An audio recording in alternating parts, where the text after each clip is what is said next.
నమస్తే అండి, అందరు బాగున్నారా? ఇది మీకు చామదుంపల పులుసు చేసి చూపిస్తానండి.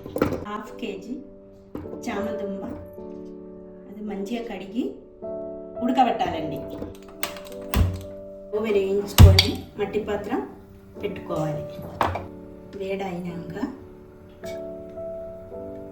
ఆయిల్ పోసుకోవాలండి. ఫస్ట్ మనం తాలింపు గింజలు వేసుకుంటున్నాం.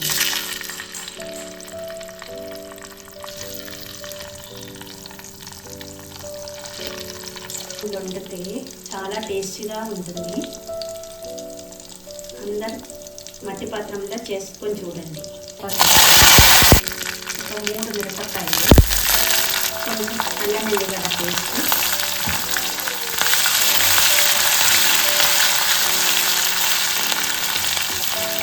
ఉల్లిగడ్డ చిన్నగా కట్ చేసేది,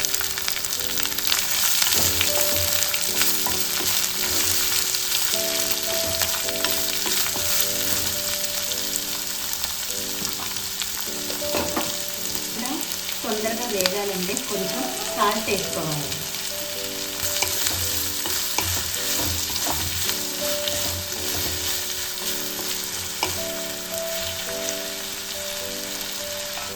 ఉల్లిగడ్డ వేగిపోయిందండి. తర్వాత టమాటా వేసుకోండి. 3 టమాటా,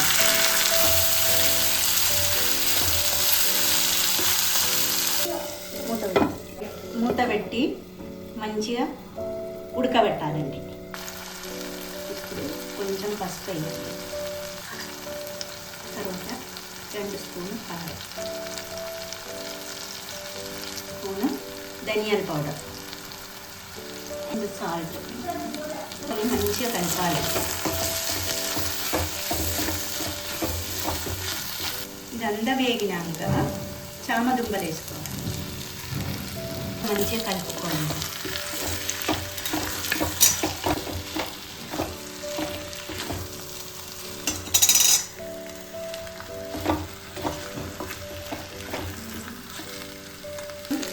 చింతపండు రసం వేయాలి.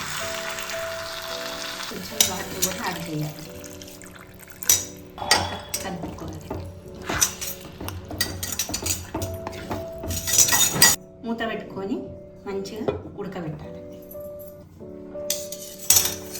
తీసుకొని కొంచెం జీరా పౌడర్ వేసుకొని తర్వాత కొత్తిమీర వేసుకొని కర్రీ ఇట్లా చిక్కగా రావాలండి. చిక్కగా వస్తేనే టేస్టీగా ఉంటుంది. చూడండి, మీరు కూడా అందరు చేసుకొని చూడండి. కర్రీ అయితే సూపర్ ఉంటుంది. అంతేనండి, చామగడ్డ పులుసు రెడీ అయిందండి. ఇదిగో టేస్టీగా ఉంటుందండి. అందరు చేసుకొని చూడండి.